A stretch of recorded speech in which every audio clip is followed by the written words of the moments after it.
Ako ang pagkain nagbibigay buhay na bumaba mula sa langit.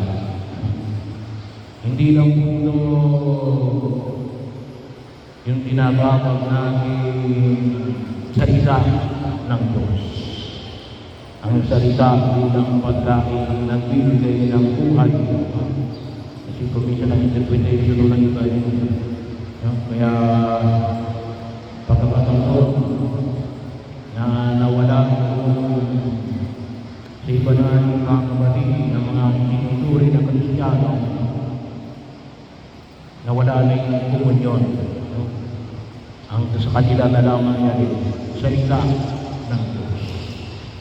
Nawala na yung pagkain. Kasi akala nila yung pagkain ay alin, yung salita na lamang ng Diyos. Sa Ebanghelyong pinahayag namin, definitive, maliwanag, hindi ito lamang salitang nagbibigay buhay. Ito yung pagkain na nagbibigay ng buhay. At ano yung pinahayag ito? Ipinamanipuli ang kumakain ng laman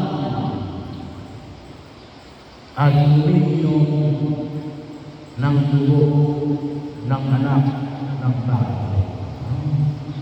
Bahagi ito na makakatawa sa ating pagkilala na ating magkakaroon ng buhay na walang hanggan. Sa unang pagbasa sa sulat ng Deuteronomio na ipinahayag sa ating kanina, nakita na ipinakilala ni Moises yung tinatawag ng pagkain na mula sa langit. Kaya kapag pinag-usapan natin ng pagkain na mula sa langit, ibabalik tayo sa dulo iba, doon sa mana, na nakita natin na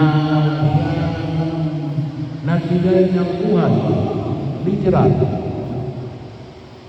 sa mga Israelita, sa kanilang pagkalakbayan, hanggang makamagila naman yung lupang pangako. Na kung tutusin sa lumang tipan, ay ginagawag natin Israel, kahit sa bagong tipan. Pero ngayon, panahon nito, yung tinatawag natin lumang pangako ito, Israel and Palestine. So, bahagi ko na kung saan ay nakita ko natin. Pero yun, ang naging lakas sila para sila ay mabuhay sa loob ng 40 taon ng kanilang paglalakbay.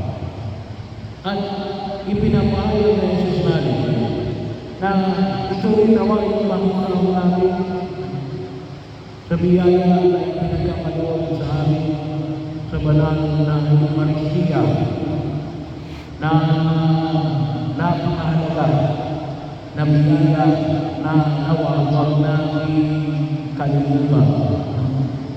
Sabi mo ang kalimutan, ipinapahayag natin na ito yung magiging lakas natin.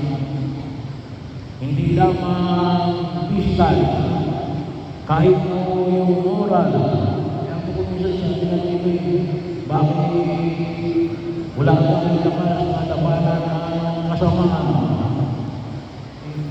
Paano? Lalabanan ng kasamaan sa mga buwan ng lakas. Yung pagkain mo lang ng pangaraw-araw ng buhay, yung kulang mo at yung kanin mo, hindi sapat yun. Kinakailangan natin yung laman ng anak ng tao. Ang dugo ng anak ng tao. At yun ay kinakailangan natin sa balalan ng komunyon. Kaya sabi nga, kung walang handang, kaya walang naman lang. Meron kayong kasalanan malaki. Kapag may kasalanan malaki mga ubusan, Ano ba yung isa? Yung kayo ay kumain o uminom maliban ng tubig sa loob ng isang oras bago magkumunyon. Yung tinatawag natin Eucharistic fasting, pag-aayuno ng isang oras bago tumanggap ng kumunyon. Kapag wala lang kayong paglabaw, magkumunyon kayo. Bahagi mo yun ang biyaya na ipinagkakaloob ng Diyos sa kalimitan. Wala akong ibang religion. Kahit ako ibang sekta at nagsasabi natin, kasama natin ang Diyos, katawan at Espiritu. Lahat magsasabi natin, kasama mo ang Diyos in spirit. Pero sa atin, hindi lang in Espiritu, katawan at tuloy. Kaya nga kung isa pinamaayon mo lang kung isa sinasabi ng iba, hindi tayo aware. Yung ibang mga Katoliko, kung sinabihan na kinanggap nila ba si Jesus bilang Panginoon at tagapagligtas, kung isa hindi tayo makasagot, dapat ang sagot natin, oo, kinanggap mo, tayo na ako ginagpupuman yun.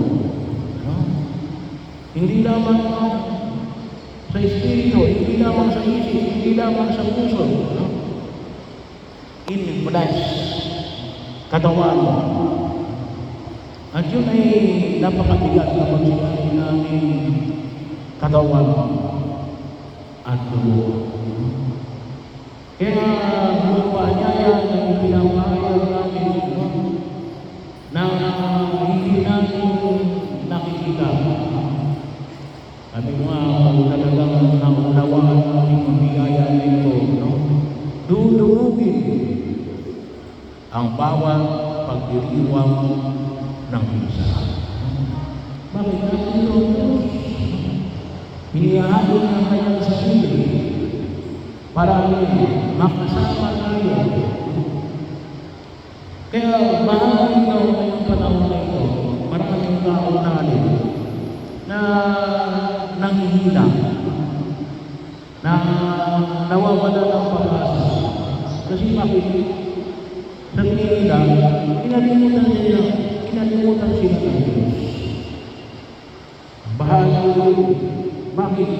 Kasi hindi nila nakikita yung karangalan na ipinagkaloob ng Diyos sa tao sa pamagitan ng pagkakataon niya ng banal na Eucharistia. At of course, kasama na rin yan yung pagkakataon niya ng banal na orden. Kasi bahagi ko yun. Hindi magiging katawan ng Panginoon Kristo kung walang pagod. Bahagi ko yun, magkasama yung dalawang yun. Kaya parang yung tinatagay sa Diyos sa panahon ng muling lupunan.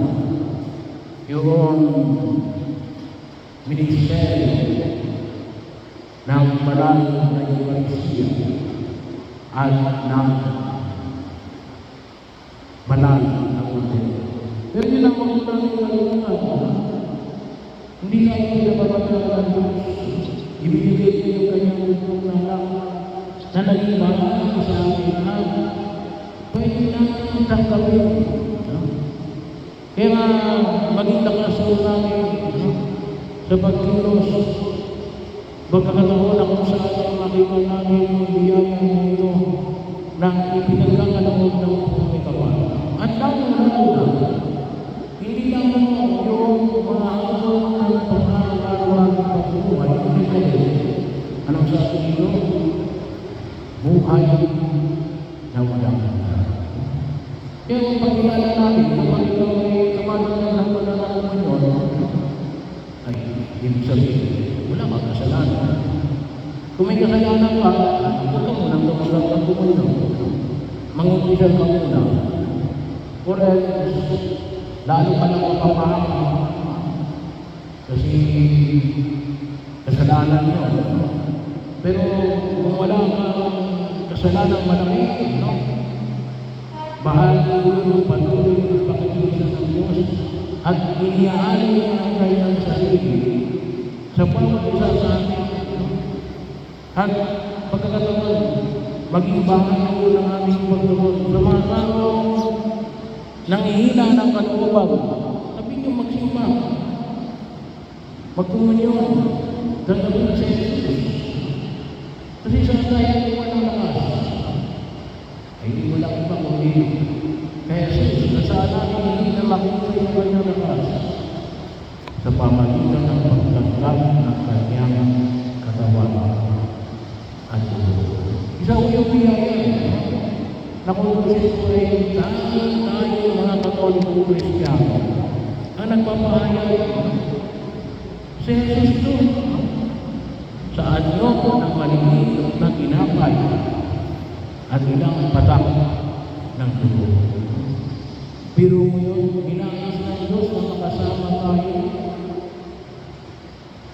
sa anyo ng maliit na tinapay.